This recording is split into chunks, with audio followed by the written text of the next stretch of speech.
Hello students, आज के इस वीडियो सेशन में हम क्लास 10th का चैप्टर 1 रियल नंबर्स देखने जा रहे हैं।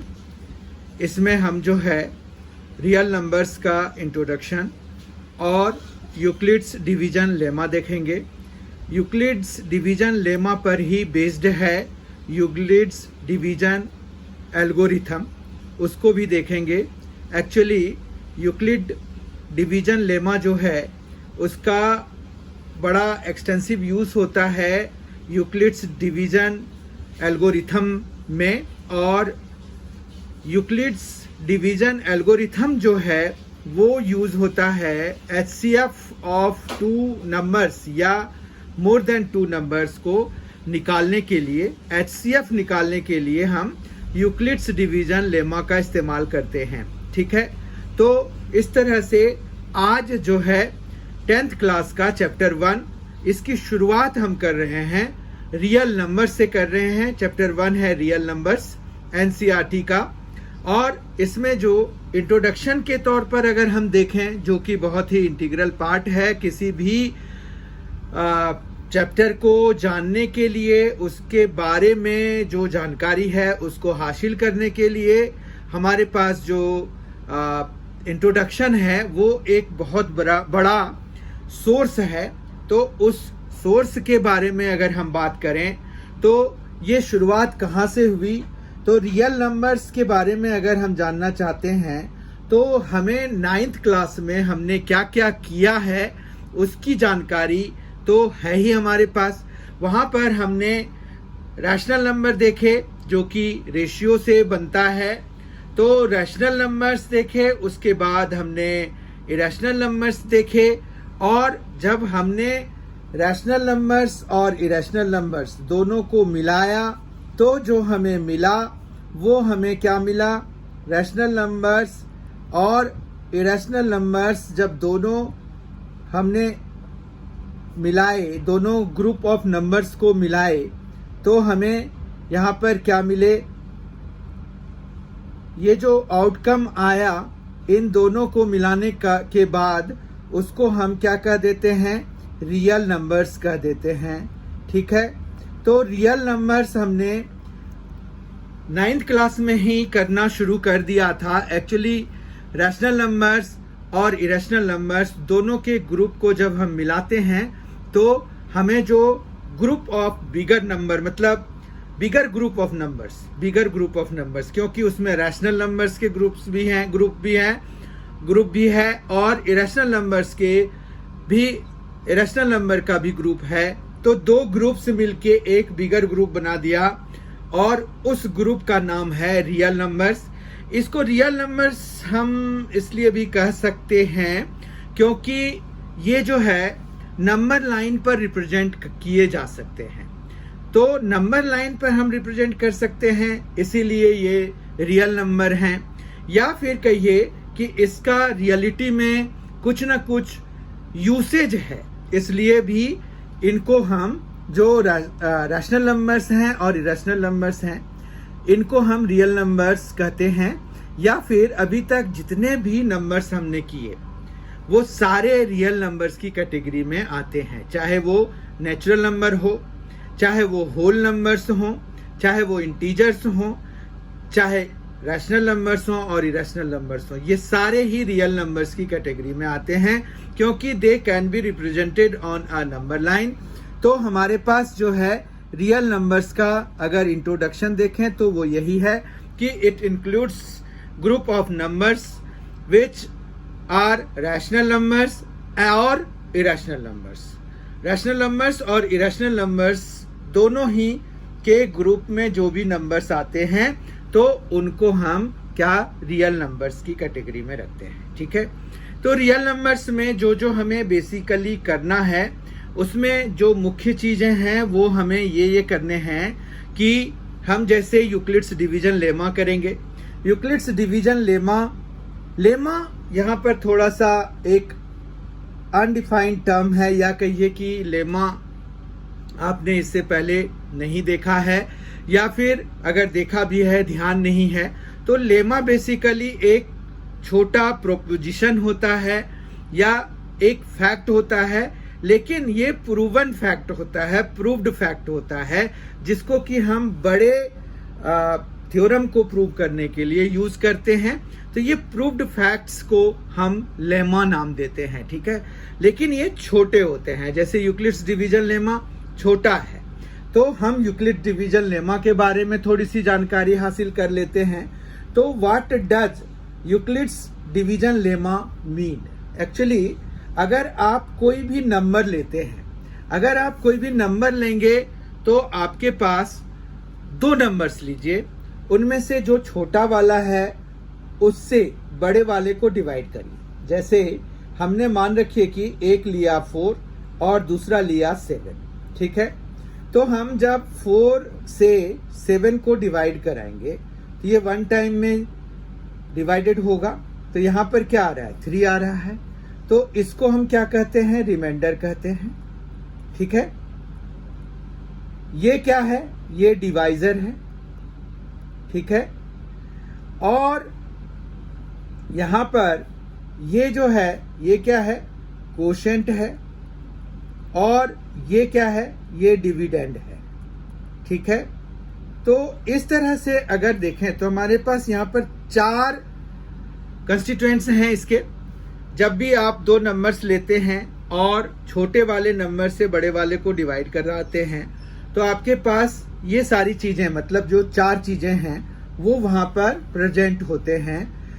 एक रिमाइंडर होता है, डिवाइजर होता है, कोशेंट होता है और डिविडेंड होता है, जो कि हम जिसको हम डिवाइड करते हैं उसको हम डिविडेंड कहते हैं।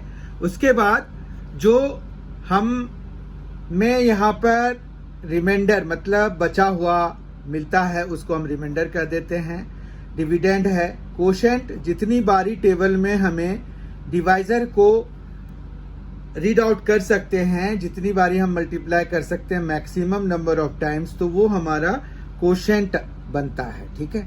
अब इसको अगर हम गौर से देखें तो हमारे पास यहाँ पर 7 को एक्सप्रेस करने का एक तरीका ये होगा कि 7 इज इक्वल टू आप लिख सकते हैं 4 into 1 + 3, ठीक है।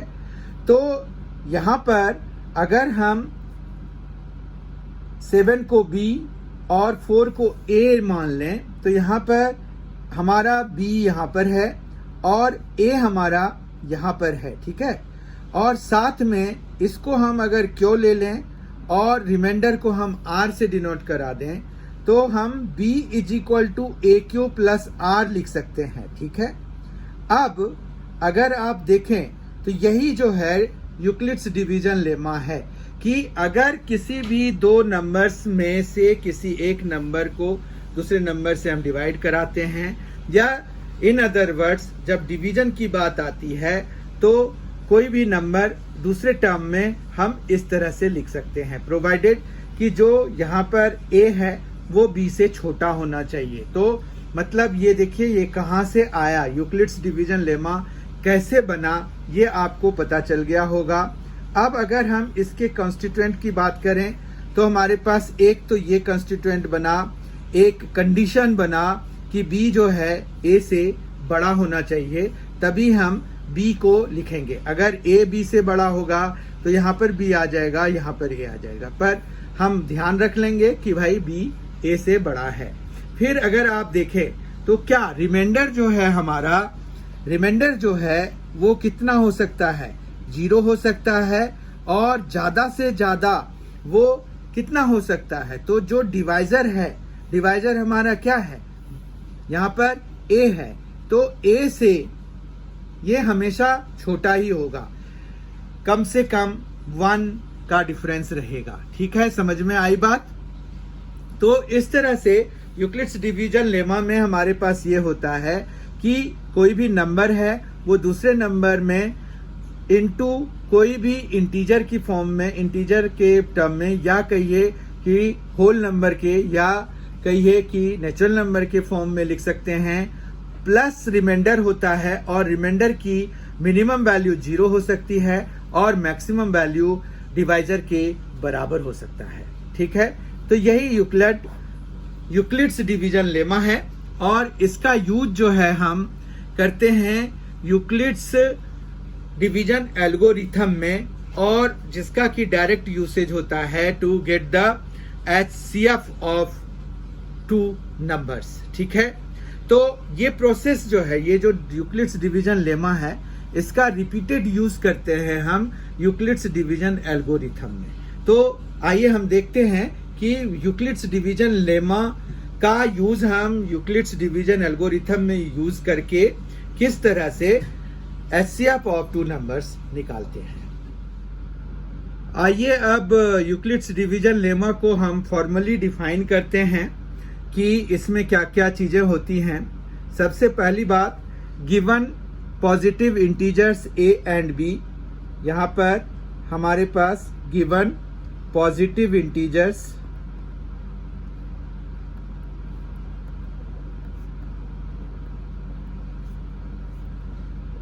a एंड b हमने लिया।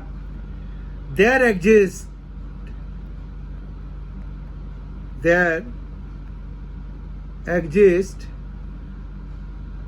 unique integers q and r, unique integers q and r satisfying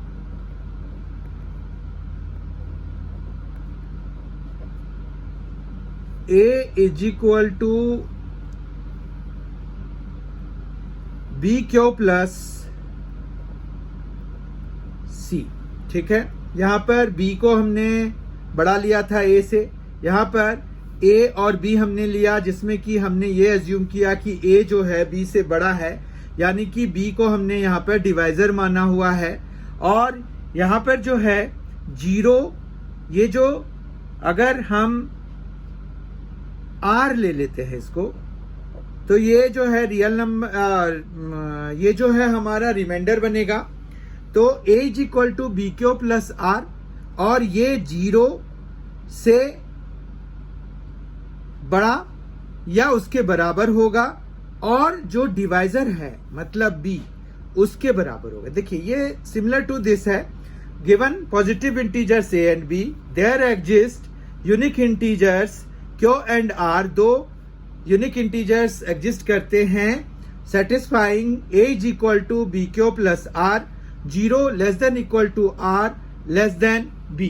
ठीक है, तो यहां पर ये जो है क्या है, ये यूक्लिड्स डिवीजन लेमा है, जिसका कि हम यूज करेंगे यूक्लिड्स डिवीजन एल्गोरिथम में to find HCF of two numbers. ठीक है, HCF ऑफ टू नंबर्स। अब उससे पहले यूक्लिड्स डिवीजन एल्गोरिथम जानने से पहले हम जो है पहले एल्गोरिथम का मीनिंग जान लेते हैं। तो एल्गोरिथम क्या होता है? एल्गोरिथम होता है सेट ऑफ स्टेप्स जो कि हमें करना होता है किसी प्रॉब्लम को हल करने के लिए, किसी प्रॉब्लम को सॉल्व करने के लिए। तो algorithm is set of steps, step by step जो एक्सप्रेस्ड किया हुआ होता है वो होता है एल्गोरिथम। ठीक है, तो हम जो है यहां पर यूक्लिड्स डिवीजन एल्गोरिथम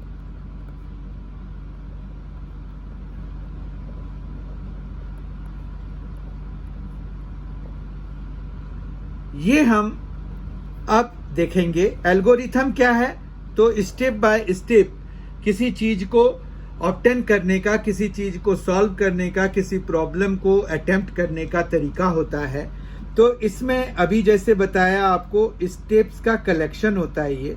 तो यहाँ पर स्टेप 1 में हम क्या करेंगे? यूक्लिड्स डिवीजन लेमा लगाएंगे।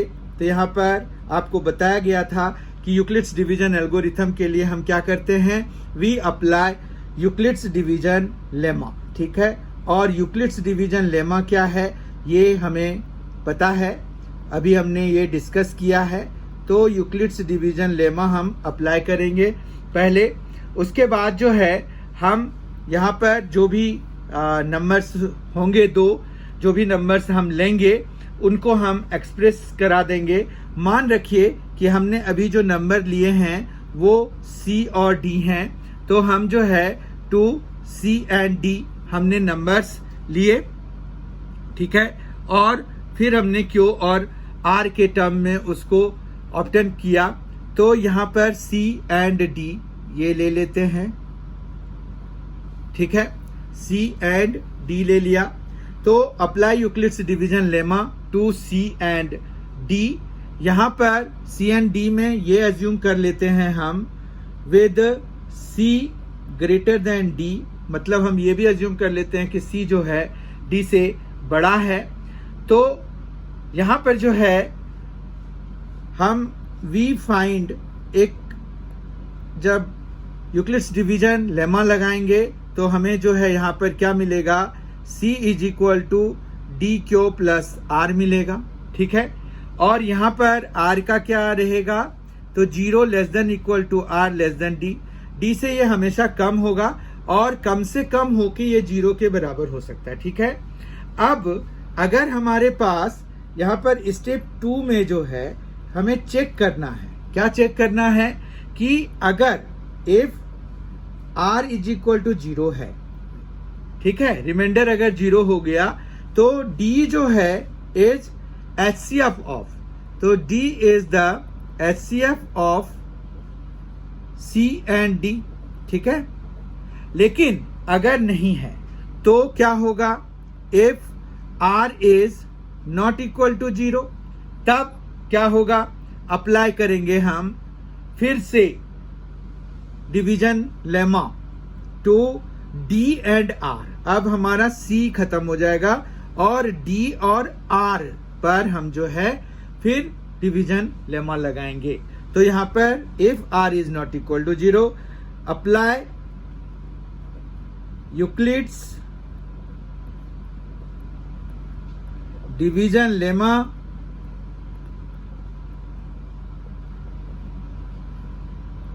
To D and R, D and R पे लगाएंगे। इसी तरह से इसको हम कंटिन्यू करेंगे जब तक कि हमें रिमाइंडर 0 ना मिल जाए, ठीक है। तो स्टेप 3 हम इसमें कैसे लिख सकते हैं, कैसे कंस्ट्रक्ट कर सकते हैं कि continue this process, continue this process कब तक, till the remainder is 0, till the remainder is 0। जब रिमाइंडर 0 हो जाएगा तो आपको बता दिया गया है जिस भी पोजीशन पे होगा तो उसका जो डिवाइजर होगा वही HCF हो जाएगा। तो यहां पर टिल द रिमाइंडर इज 0, ठीक है। रिमाइंडर जब तक 0 ना हो तब तक आप इस प्रोसेस को कंटिन्यू करिए। द डिवाइजर जो जैसे ही R 0 होगा, एज R becomes 0, तो R is equal to 0, the divisor at this stage will be the HCF।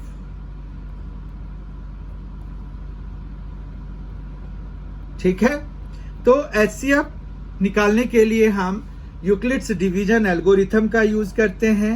इसमें 3 स्टेप्स हैं, बेसिक स्टेप्स हैं कि हम पहले अप्लाई करते हैं यूक्लिड्स डिवीजन लेमा।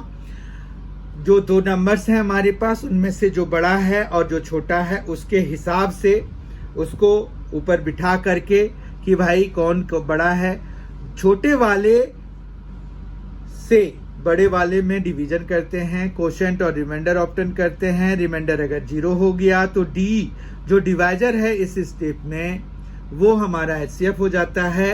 नहीं तो हम फिर से यूक्लिड डिवीजन लेमा लगाते हैं, लेकिन अब हमारे पास C जो है नहीं होता है। अब D जो डिवाइजर था पिछले स्टेप का और जो रिमाइंडर आया है उनके बीच में हम फिर डिवीजन लेमा लगाते हैं, यूक्लिड्स डिवीजन लेमा लगाते हैं। और ये प्रोसेस हम कंटिन्यू करते रहते हैं जब तक कि रिमाइंडर 0 ना हो जाए।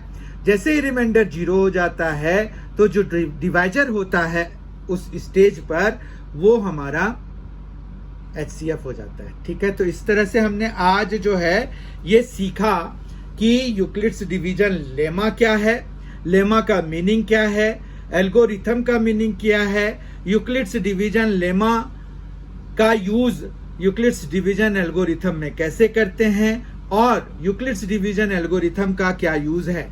यूक्लिड्स डिवीजन एल्गोरिथम का यूज है to obtain HCF of two numbers. ठीक है, आइए अब हम एनसीईआरटी बुक का एक्सरसाइज 1.1 सॉल्व करते हैं पूरी तरह से।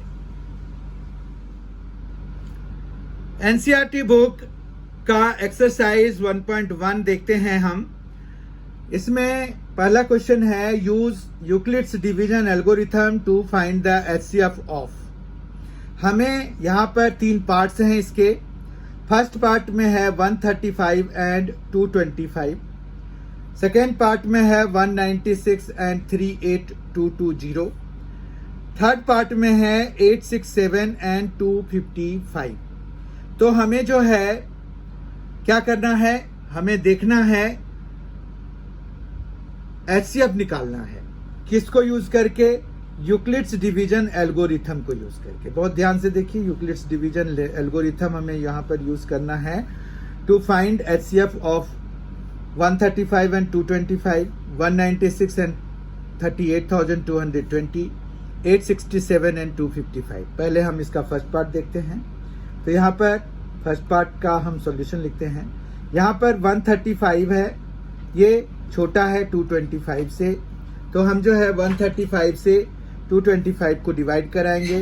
तो 135 से 225 को जब डिवाइड कराएंगे तो ये 1 टाइम में जाएगा, 135 होगा, और यहाँ पर ये 0 आएगा और ये 9 आएगा, 90 आ गया। तो हमारे पास ये जो है, यहाँ से हम लिखना शुरू करते हैं। कैसे, देखिए 135 है, 225 है, तो 225 आप पहले यहाँ से लीजिए और ये यहाँ लिखिए। ठीक है, तो 225 लिखा is equal to 135 into the quotient. तो यहाँ पर 135 इंटू 1 लिखेंगे और प्लस रिमाइंडर, मतलब रिमाइंडर तो हमारा 90 है। ठीक है, ये समझ में आया।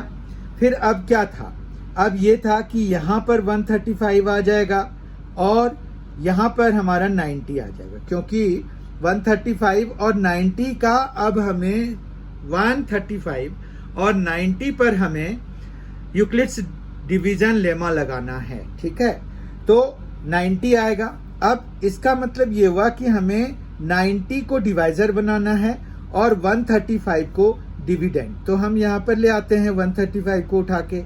ठीक है, तो ये आ गया हमारा 91, तो यहाँ पर 90 आ गया और ये कितना आ गया, 45 आ गया। ठीक है, तो यानी कि हम क्या लिख सकते हैं इसको, 90 इंटू 1 प्लस 45 लिख सकते हैं। ठीक है, कोई प्रॉब्लम नहीं है। अब 45 को डिवाइजर और 90 को डिविडेंड रखेंगे तो हम यहाँ पर 2 टाइम्स में इसको कैंसिल करा पाएंगे, तो ये कैंसिल हो गया। तो 45 जो है हमारा ऐसा डिवाइजर बना। यहाँ देखिए अब क्या होगा, ये 90 इधर आ जाएगा और 45 एज अ डिवाइजर काम आएगा। इंटू 2 किया, रिमाइंडर यहाँ पर 0 आ गया, तो 45 जो है हमारा HCF आ गया। तो यहाँ पर at this stage remainder is 0, तो यहाँ पर देखते हैं at this stage R is equal to 0, therefore HCF जो होगा, देखिए ऐसे तरीका होता है। HCF आपको 2 नंबर्स जिनका भी निकालना है, 135 का निकालना है और 225 का निकालना है, तो उसका कितना निकला, ये 45 निकला। तो इस तरह से, ठीक है, तो HCF लिखिए, ब्रैकेट डालिए, 2 नंबर्स को ब्रैकेट के अंदर लिखिए और जो आपका HCF आया है वो आप बाहर लिख दीजिए, वो आपका आंसर हो जाएगा। समझ में आई बात? तो इस तरह से हम HCF 2 नंबर्स का निकालते हैं यूजिंग यूक्लिड्स डिवीजन एल्गोरिथम। ठीक है, हम इसका सेकेंड पार्ट अटेम्प्ट करते हैं। सेकेंड पार्ट में हमारे पास क्या है, सेकेंड पार्ट में है 196 और 38220। तो 196 छोटा है 38220 से। ठीक है, 196 है और 38220 है, 38220 है। तो 196 से हम 38220 को डिवाइड कराएंगे, तो 196 यहाँ लिखेंगे, 38220 तो जब हम इसको डिवाइड करना चाहेंगे तो हमारे पास यहाँ पर कितना आ रहा है, 382 को पहले हम टारगेट करते हैं, तो 2 टाइम्स में तो ये आ जाता है 392, है ना। तो 382 है यहाँ पर, तो बात बनेगी नहीं, तो हम 1 करेंगे तो 196 आएगा, यहाँ पर 6 आएगा, और यहाँ पर 7 में 9 तो 8 आएगा, और 2 में 1 तो 186 आया, ठीक है। फिर 2 भी हम नीचे ले आएंगे। अब यहाँ पर 196 है, कितने टाइम्स में जाएगा वो देखना पड़ेगा, 1862 है। तो 1960 में 196 अगर हम माइनस करते हैं, देखिए 1960 में अगर हम 196 माइनस कराते हैं तो हमें 4 मिलता है, यहाँ 5 है, 5 में 9 तो 6 हो जाएगा, 8 है, 8 में 1 तो 7, तो यहाँ पर आ रहा है 1764, ठीक है। तो मतलब हम 9 टाइम्स तक ले जा सकते हैं। ये क्या हुआ, यहाँ पर 10 टाइम्स ये था, 1 माइनस किया, तो यानी कि ये 9 टाइम्स वाला रह गया, है ना, ये 10 टाइम्स था। तो इसी तरह से हम डिसाइड करते हैं कि एक्चुअली हमारा क्वोशंट में क्या आएगा, तो 9 आ जाएगा, तो 1764 आ गया। तो यहाँ पर क्या आ जाएगा, 12 में 4 8 आ जाएगा। फिर यहाँ पर हमने कैरी कर लिया तो ये कम हो गया इससे, तो ये 5 हो गया, तो ये 15 हो गया, 15 में 6 तो 98 आ जाएगा, ठीक है बात। अब क्या आएगा, यहाँ पर हमने 2 तो कैरी कर लिया था, अब 0 कैरी करेंगे, यहाँ पर 0 हम नीचे लेके आएंगे तो 980 आ गया। अब हमें ये देखना है कि हम जो है 196 को अगर मल्टीप्लाई कराते हैं 5 से, ये देखिए 196 इंटू 5 कराएंगे तो ये कितना आ रहा है,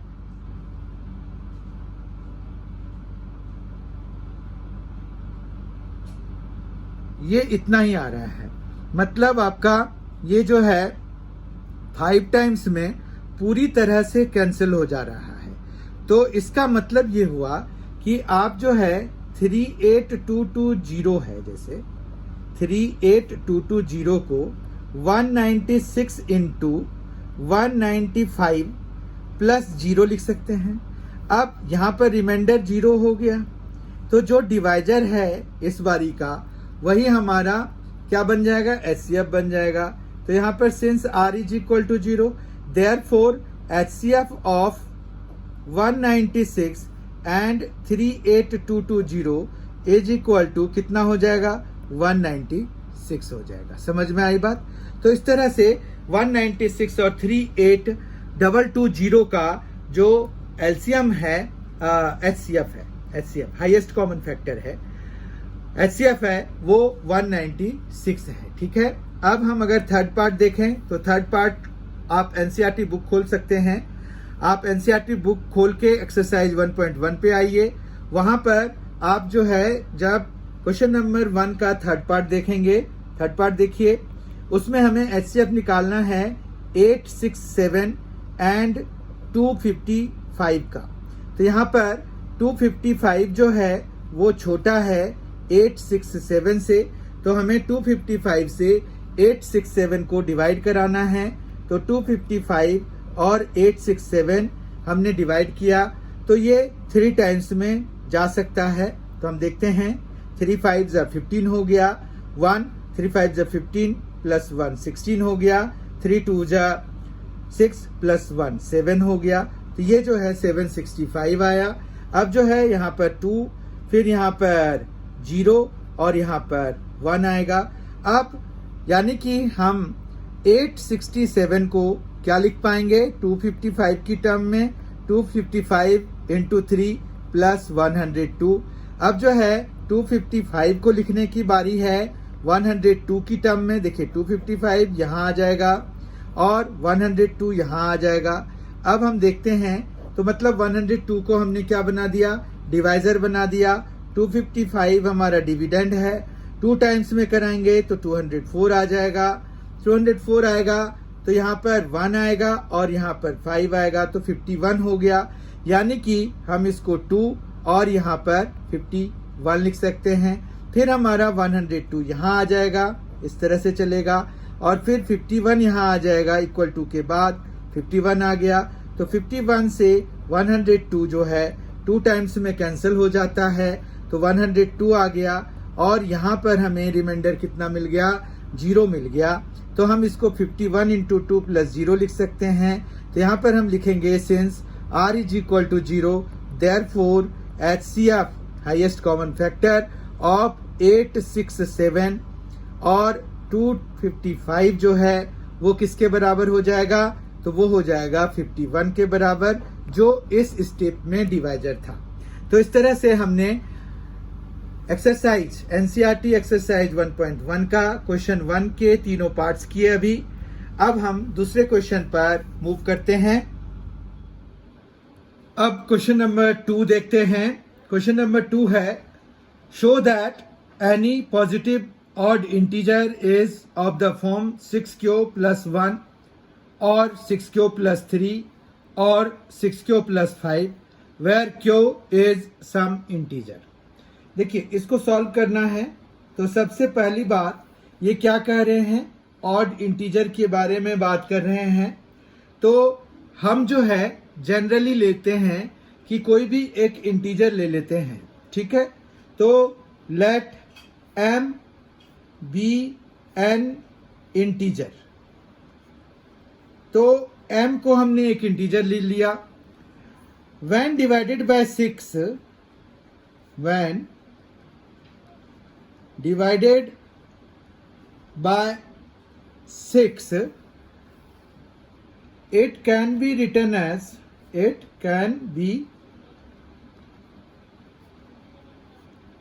written as, क्या क्या लिख सकते हैं, अगर कोई इंटीजर है m, उसको अगर हम 6 से डिवाइड कराएंगे तो इस m को हम क्या क्या लिख सकते हैं, या तो ये 6 से कंप्लीटली डिविजिबल हो जाएगा तो हम इसको 6q लिख सकते हैं, 6q प्लस 0 लिख सकते हैं, या फिर रिमाइंडर एक बच जाएगा 1, 6q प्लस 1 लिख सकते हैं, या फिर 6q प्लस 2 लिख सकते हैं, या फिर 6q प्लस 3 लिख सकते हैं, या फिर 6q प्लस 4 लिख सकते हैं, या फिर 6q प्लस 5 लिख सकते हैं। रिमेंबर, रिमाइंडर हमेशा जो है हमारा डिवाइजर से, डिवाइजर यहाँ क्या है 6 है, क्योंकि when डिवाइडेड बाय 6 तो 6 क्या हुआ, डिवाइजर हुआ। तो डिवाइजर से रिमाइंडर हमेशा एक कम होगा, तो इस चीज को आप ध्यान रखिए। तो ये बेसिकली हम क्या कर रहे हैं, यहाँ पर डिवीजन लेमा लगा रहे हैं, यूक्लिड्स डिवीजन लेमा लगा रहे हैं। और यहाँ पर हमारा जो दो नंबर्स हैं वो है m और 6, दो नंबर्स हैं हमारे m एंड 6। तो इस तरह से 6q, 6q plus 1, 6q plus 2, 6q plus 3, 6q plus 4, 6q plus 5 लिख सकते हैं। अब अगर आप देखिए तो 6q, 6q प्लस 2 और 6q प्लस 4 ये सभी क्या हैं, इवन नंबर्स हैं। तो इन द अबव नंबर्स आप ऐसे लिख सकते हैं, इन द अबव नंबर्स जो 6q है, 6q प्लस 2 है एंड 6q प्लस 4 है, आर क्या, इवन नंबर्स। ये इवन नंबर्स हैं, ठीक है, इवन नंबर्स हैं। तो यहां पर क्या मतलब हो जाएगा, देयरफॉर जो एनी पॉजिटिव ऑड इंटीजर जो है, एनी पॉजिटिव ऑड इंटीजर जो है वो किस फॉर्म में लिखा जा सकता है, integer is of the form, is of the form कौन कौन सा, 6q plus 1, 6q plus 1, 6q plus 3, 6q plus 3 और 6q प्लस 5, ठीक है। तो ये हमारा प्रूव्ड हो गया कि हम किसी भी ऑड इंटीजर को इस तरह से लिख सकते हैं। तो इसमें जो बेसिक बात आपको पकड़नी है वो ये है कि जिसमें भी लिखना है तो यहां पर बेसिकली ये जो चीज है वो आपको एज अ डिवाइजर अगर रख लें तो आप जो है उसको जिस भी फॉर्म में लिख सकते हैं वो सारे लिख लीजिए और ये आपको प्रूव करने में हेल्प करेंगे। ठीक है, अगला क्वेश्चन देखते हैं। क्वेश्चन नंबर 3 है हमारे पास। क्वेश्चन नंबर 3 जो है वो एक वर्ड प्रॉब्लम है। An army contingent of 616 members is to march behind an army band of 32 members in a parade. The two groups are to march in the same number of columns. What is the maximum number of columns in which they can march? अब यहां आपको क्या कह रहे हैं, तो maximum number of columns चाहिए जिसमें कि वो मार्च करेंगे। ठीक है, two groups are to march in the same number of columns. यहां पर नंबर ऑफ कॉलम्स से सेम होने चाहिए और वो फिर हमें मैक्सिमम नंबर ऑफ कॉलम्स पूछ रहे हैं कि कितने होंगे। ठीक है, यहां पर देखिए 616 मेंबर्स है, march behind an army band of 32 members हैं in a parade. The two groups are to march in the same number of columns. Same number of columns में चाहिए, तो what is the maximum number of columns in which they can march. तो हमें basically यहां पर क्या निकालना पड़ेगा, HCF निकालना होगा। ठीक है, तो हम यहां HCF ऑफ 32 एंड 616 निकालते हैं by using Euclid's division algorithm. ठीक है, तो यहां पर 32 इज लेस देन 616, ये लेस देन का सिंबल है, आपको पता है। अब जो है 32 से हम 616 को डिवाइड करना शुरू करते हैं, तो 32 है तो यहां पर 2 भी नहीं 1 होगा, क्योंकि 32 2 जा होता है 64, तो 61 ही है यहां पर, तो ये 9 आ जाएगा। यहां पर 5 हो गया, 5 में 3 तो 2 आ गया, 296 हो गया। अब 32 से 296 अगर हम कैंसिल कराने की कोशिश करते हैं तो यहां पर 9 टाइम्स तो नहीं होगा, 8 टाइम्स हमें कराना पड़ेगा। तो 8 2 जा 16 हो गया, फिर 1 कैरी हुआ 24 प्लस 1 तो 25 हो गया। ठीक है, तो अगर हम देखें तो यहां पर 32 इंटू 9 हो जाएगा, क्योंकि 9 2 जा 18 हो जाएगा और 9 3 जा 27 प्लस 1 28 हो जाएगा। तो यहां पर 9 टाइम्स ये चला जाएगा, तो 9 2 जा 18 हो गया। ठीक है, बहुत ध्यान से देखिए, 9 2 जा 18 हो गया और 9 3 जा 27 प्लस 1 तो 28, तो 288 हो रहा है। तो ये ठीक है, ये कैंसिल हो सकता है। तो यहां पर ये आ जाएगा 8, क्योंकि 96 है और 88 है तो 8 आ जाएगा, तो यहां 8 रिमाइंडर हो गया। ठीक है, तो अब जो है इसका मतलब ये हो गया कि 616 को आप कैसे लिख पा रहे हैं, यूक्लिड्स डिवीजन लेमा लगाकर। ये डिवाइजर है 32, तो 32 इंटू कोशेंट आया है 19 और रिमाइंडर बचा है 8। अब क्या होगा, ये 19 जो है यहां पर आ जाएगा, तो 19 आ गया, और 8 जो है यहां पर आ जाएगा और इनटू, अब ये 8 और यहां पर ये 32 को ले आइए, 32 लाना है, 32 लाना है, क्योंकि ये जो है ये तो कोशेंट है, कोशेंट नहीं आएगा, ये 32 आएगा और 8 आएगा। ठीक है, 32 जो है हमारा क्या बन जाएगा, डिविडेंड बन जाएगा और 8 हमारा डिवाइजर हो जाएगा। ठीक है, तो यहां पर 32 आ गया, और अगर हम देखें तो ये 4 टाइम्स में कैंसिल हो जाएगा, तो ये कैंसिल हो गया, यानी कि आप इसको क्या लिख सकते हैं, इंटू 4 लिख सकते हैं और प्लस 0 लिख सकते हैं। तो रिमाइंडर हमारा क्या आ गया, 0 आ गया। तो यहां पर क्या हो गया, here remainder is equal to 0, therefore क्या हो जाएगा, HCF जो है हमारा वो 32 और 616 का वो आ गया 8, क्योंकि 8 इस स्टेज का डिवाइजर है।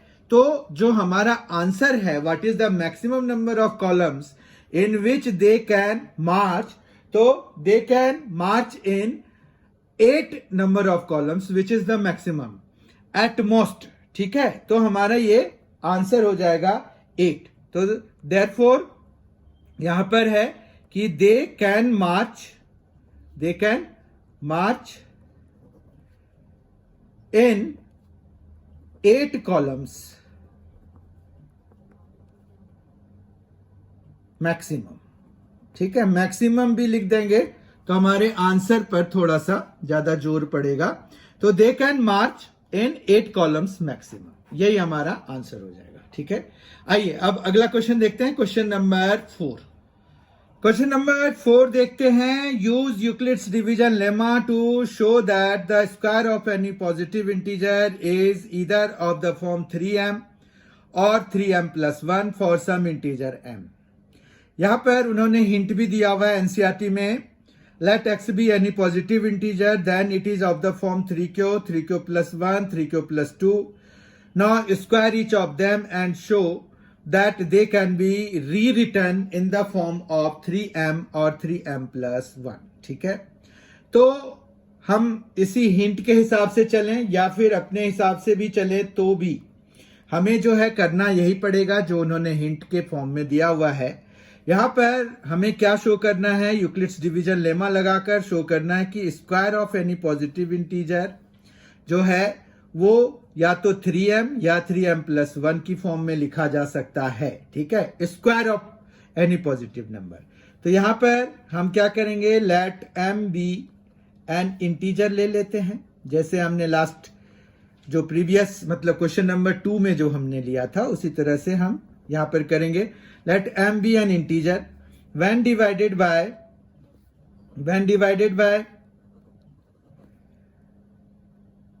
क्या 3, when divided by 3 क्यों, क्योंकि यहां पर 3m और 3m+1 चाहिए। तो m can be written as कैसे लिख सकते हैं हम इसको, जब हम अगर 3 को डिवाइड करा देंगे तो m can be written as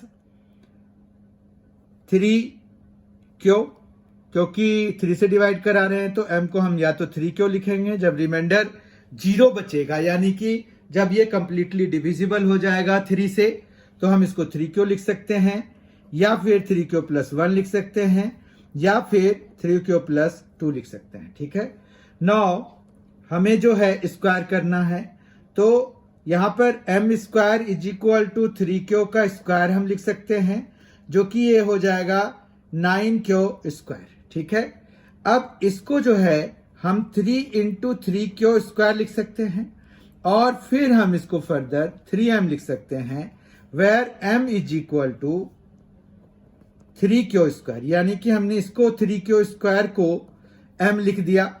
ठीक है, यहां पर हम m अगर नहीं लें क्योंकि हमें प्रूव करना है m के लिए, तो यहां पर हम n ले लेते हैं, मान रखिए, और इस n को हम स्क्वायर करा देते हैं, let n be an integer. ठीक है, तो क्योंकि ये फिर दोनों में वो आपस में लड़ जाएंगे, इसीलिए इनको थोड़ा सा डिफरेंट रखना पड़ेगा, क्योंकि हमें प्रूव करना है m की टर्म्स में, तो हमें यहाँ n सपोज करना चाहिए। तो let n be an integer when divided by 3, n can be written as, ये n can be written as 3q+1 और 3q+2, क्योंकि जो डिवाइजर है उससे रिमाइंडर 1 कम होता है, तो हम रिमाइंडर को 0 से शुरू करेंगे, 0 लेंगे, 1 लेंगे और एट द मोस्ट 2 लेंगे, क्योंकि 3 इसका डिवाइजर हमने माना है। तो ये आ गया, ये देखिए 3m तक हम पहुंच गए, यानी कि हमने फर्स्ट पार्ट को कर लिया। अब दूसरा देखते हैं कि हमारा ये 3q+1 की केस में क्या होगा।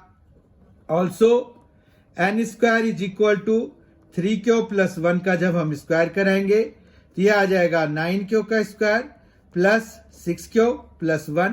यहां पर कैसे हुआ, a + b का होल स्क्वायर लगाइए, a² + 2ab + b² अगर हम कराएंगे तो ये कुछ इस तरह का बनेगा।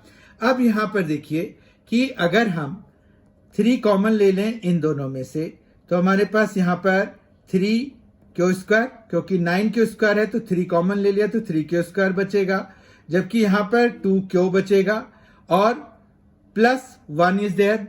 अब इस पूरे को अगर हम m मान लें, ठीक है, तो हमारे पास ये क्या हो जाएगा, इसको हम लिख पाएंगे 3m+1 की फॉर्म में, where m is equal to क्या हो जाएगा, where m is equal to 3q² plus 2q लिख सकते हैं। ठीक है, इतना समझ में आ गया। अब हम अगले पे जाते हैं। देखिए हमारा अब ये 3m+1 भी आ गया। तो अब जो है उसका अगला मतलब हमारे पास 3q+2 है ना, 3q+2 के स्क्वायर के बारे में देखते हैं। And n square is equal to 3q+2 whole square will give us, ये हो जाएगा 9q का स्क्वायर प्लस ये हो जाएगा 12q और प्लस ये हो जाएगा 4। ठीक है, अगर हम इसमें से थोड़ा सा और भी 3 ज्यादा से ज्यादा कॉमन लेने की कोशिश कर रहे हैं तो ये जो लास्ट में 4 है उसको हम 3+1 लिख सकते हैं। फिर हमारे पास क्या होगा, यहां से यहां तक में 3 कुछ ना कुछ कहीं ना कहीं कॉमन आ रहा है तो हम 3 कॉमन ले लेते हैं। तो ये 3q स्क्वायर, ये 4q और ये 1 आ जाएगा, जबकि ये +1 हो गया। अब हम क्या करें, अब हम इस पूरे को अगर m सपोज कर लें तो हम इसको 3m+1 की फॉर्म में लिख सकते हैं। यहां पर क्या होगा, where m is equal to क्या बना, m बना 3q स्क्वायर प्लस 4q और +1। ठीक है, इतना समझ में आ गया। तो इसका यही मतलब हुआ ना कि देयरफॉर ये जो square of any positive number है, मतलब हम लिखेंगे square of any positive integer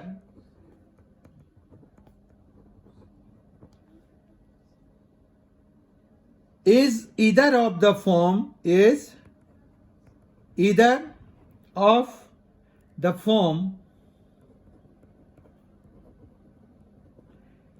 3m और 3m+1। ठीक है, ये हमारा प्रूव्ड हो गया, क्योंकि इसमें हमें शो करना था तो हमें मतलब प्रूव करना था तो हमने ये प्रूव कर दिया। ये कंप्लीट प्रूफ है। आई होप कि ये आपको समझ में आ गया होगा। और अब जो है हम आज के सेशन का लास्ट क्वेश्चन देखने जा रहे हैं जो कि क्वेश्चन नंबर 5 है। तो क्वेश्चन नंबर 5 देखते हैं। क्वेश्चन नंबर 5 है, use Euclid's division lemma to show that the cube of any positive integer is of the form 9m, 9m+1 और 9m+8। अब देखिए, हमने पिछले क्वेश्चन में square of any positive integer देखा था, अब यहां पर क्यूब आ गया है। तो हम जो है क्यूब लेंगे किसी नंबर का, यहां पर इंटीजर का, पॉजिटिव इंटीजर हमें रखना है। तो यहां पर जैसे एक थोड़ा सा और काम हम कर सकते हैं कि जैसे स्क्वायर के केस में तो हमने 3 था तो वहां पर हमने 3 से ही डिवीजन वाला ले लिया, लेकिन यहां पर हम जो है यहां पर भी 3 से कॉम लेकर हम काम चला सकते हैं। जैसे let n be n integer ले लेते हैं। ठीक है, n जो है हमने यहां पर bn इंटीजर सपोज कर लेना है। ठीक है, फिर हमारे पास when डिवाइडेड बाय क्या 3, n can be written as क्या क्या लिखा जा सकता है, वो लिखा जा सकता है 3q+1 और 3q+2। ठीक है, अब जो है नाउ हम जैसे लास्ट क्वेश्चन के लिए हमने स्क्वायर किया था क्योंकि वहां पर हमें स्क्वायर पूछा गया था, तो अब यहां क्यूब करेंगे तो n³ is equal to 3q का क्यूब हो जाएगा, जिसको कि आप 27q का क्यूब लिख सकते हैं। 27 को आप 9 × 3q का क्यूब लिख सकते हैं। ठीक है, अब अगर हम इसको m दे दें वैल्यू तो ये 9m लिख सकते हैं। यहां पर where m is equal to क्या हो गया, 3q का क्यूब हो गया। ठीक है, तो यानी कि हम इसको 9m लिख सकते हैं। ये अभी पहला हुआ है। ठीक है, अब दूसरे पे हम आते हैं। ऑल्सो जैसे हमने लास्ट क्वेश्चन में 4th क्वेश्चन में किया था वैसे ही हम बढ़ रहे हैं आगे। यहां पर n³ अगर हम करें दूसरे वाले के लिए 3q+1 के लिए, ये 3q+1 के लिए अगर हम कर रहे हैं तो यहां पर क्या आएगा, 3q+1 का क्यूब आएगा।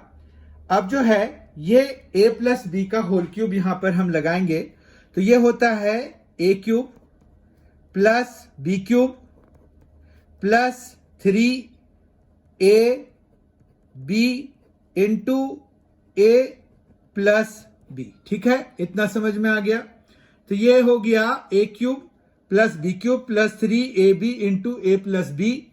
अब यहां से अगर हम देखें तो ये 27 क्यू का क्यूब हो गया, 1 हो गया, ये हो गया 9 क्यू और फिर इंटू में आया 3 क्यू प्लस 1। ठीक है, और आगे बढ़ते हैं तो ये आ गया 27 क्यू का क्यूब प्लस ये भी 27 क्यू का स्क्वायर हो गया। ठीक है, फिर यहां पर 9 क्यू आ गया और प्लस 1 आ गया। ठीक है, अगर आप देखें इनमें सभी में तो आप यहां से यहां तक में 9 कॉमन ले सकते हैं। तो 9 अगर हम कॉमन ले लेते हैं, जो कि हम बहुत आराम से इसमें ले सकते हैं, तो 9 कॉमन लेने के बाद हमारे पास यहां पर क्या बचेगा, 3 क्यू का क्यूब बचेगा, यहां पर 3 क्यू का स्क्वायर बचेगा और यहां पर क्यू सिर्फ बचेगा और प्लस 1। फिर से वही बात, अगर हम इसको पूरे को m मान लें, 1 नहीं m मान लें, तो ये 9m प्लस 1 की फॉर्म में हम लिख सकते हैं इसको। तो हम इसको फिर लिखते हैं 9m प्लस 1, यहां पर वेयर क्या होगा, m is equal to 3 q का क्यूब प्लस 3 क्यू का स्क्वायर और प्लस क्यू। ठीक है, इतना समझ में आ गया। फिर जो है एंड हम और आगे बढ़ते हैं, जो तीसरा बचा हुआ है वो भी हम अटेम्प्ट करते हैं कि उसको फिर और क्या लिख सकते हैं।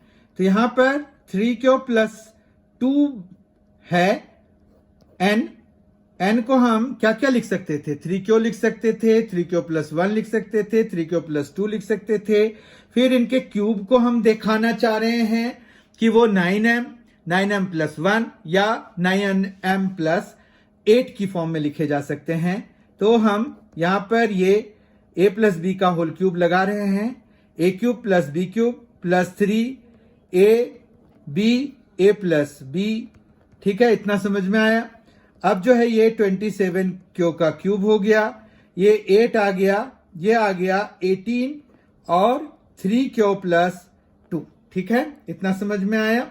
ये 18 कैसे हुआ, 3 3 जा 9 इंटू 2 18 और यहां पर क्यू भी आएगा एक, क्योंकि ये क्यू भी है और अंदर भी 3 क्यू प्लस 2 है तो वो भी रहेगा। इस तरह से हमारे पास ये आ गया है। अब इसको और ओपन करते हैं, 3 क्यू क्यूब हो गया प्लस 8 आ गया, ये आ गया 54 क्यू। ठीक है, 18 क्यू और इंटू में 3 क्यू तो 54 क्यू हो गया प्लस 36 क्यू हो गया।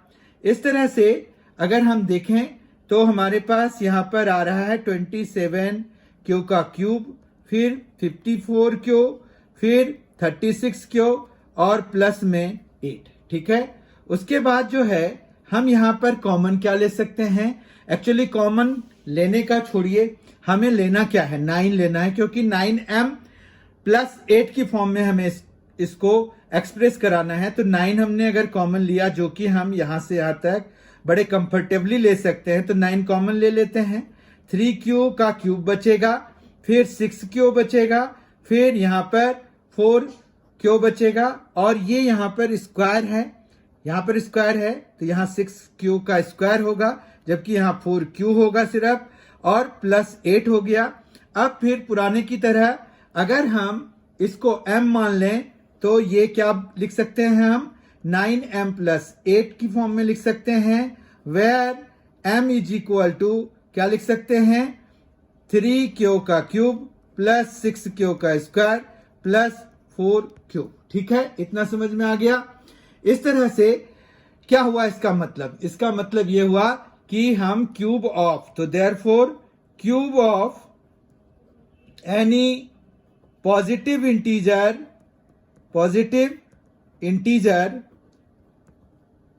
is of the form क्या क्या लिख सकते हैं, तो ये लिख सकते हैं हम 9m प्लस 1 और 9m+8।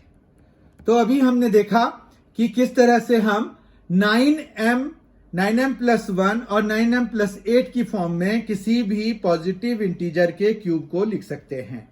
ठीक है, इस तरह से आज के सेशन के आखिरी दौर पर हम पहुंच गए हैं, आखिरी समय पर। आज जो हमने किया वो था रियल नंबर्स के बारे में हमने जानकारी हासिल की कि रियल नंबर्स जो है ग्रुप ऑफ रैशनल नंबर्स और इरेशनल नंबर्स से बनता है। और जितने भी नंबर्स हमने किए हैं, चाहे वो नेचुरल नंबर्स हों, चाहे होल नंबर्स हों, चाहे इंटीजर्स हों, रैशनल एंड इरेशनल हों, वो सभी मिला करके रियल नंबर्स के ग्रुप बनाते हैं। तो मतलब रियल नंबर्स जो है एक सबसे बड़ा ग्रुप अभी तक हमें पता है जो वो है।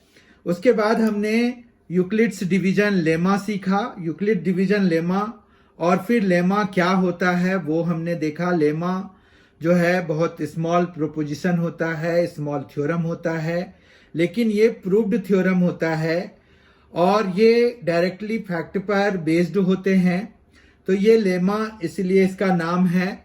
और इसका यूज जो है एक बड़े थ्योरम को प्रूव करने के लिए किया जाता है, या किसी जैसे यहाँ पर यूक्लिड्स डिवीजन लेमा का यूज यूक्लिड्स डिवीजन एल्गोरिथम में किया गया।